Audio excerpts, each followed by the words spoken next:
The SNP has said Theresa May is risking the Brexit timetable and the deadline for a Brexit deal in a year's time, following a lack of progress from the UK government. October 2018 is the deadline for the UK to reach a deal on leaving the European Union, as agreed by the UK government and Michel Barnier, the EU's chief negotiator for Brexit. It follows comments from EU Commission President Jean-Claude Juncker, who said it would take a miracle for Brexit talks to progress quickly enough to persuade the EU to start discussing trade soon. As the Conservative conference continues, SNP Foreign Affairs spokesperson Stephen Jeffins has criticized the lack of progress by the Prime Ministers in the 15 months since the EU referendum, particularly the lack of certainty for EU nationals living in the UK. THETUC and CBI have warned that guaranteeing EU citizens' rights is important for the UK's economy and public services, with EU citizens accounting for 10% of registered doctors and 4% of registered nurses across the UK, and millions more working across the private and public sectors.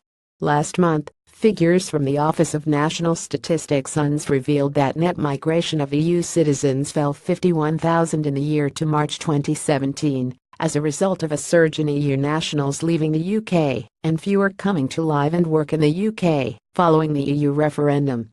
While key industries, including the UK food and drink industry, have warned a shortage in EU workers could make their businesses unviable. Stephen Jeffins MPSAID: with just a year to go, Theresa May risks missing the Brexit deadline, given the slow progress we have seen since the EU referendum. It can't help that her cabinet are not united on the issue, and her colleagues seem more interested in her job than getting a fair deal for the UK. As a priority, the UK government must urgently guarantee the rights of the 3 million EU nationals living and working in the UK. Our economy and public services depend on their vital contribution, and we cannot afford to lose them. Failing to provide a guarantee would be a reckless act of self-sabotage that could lead to an exodus of workers and an acute labor shortage, threatening the viability of our businesses, damaging our public services, and leaving the whole country poorer and worse off. Tory ministers have now had more than 15 months since the EU referendum to provide a guarantee, and it is utterly unacceptable that EU nationals are still facing such uncertainty, damaging their lives and making the UK a less attractive place to live and work.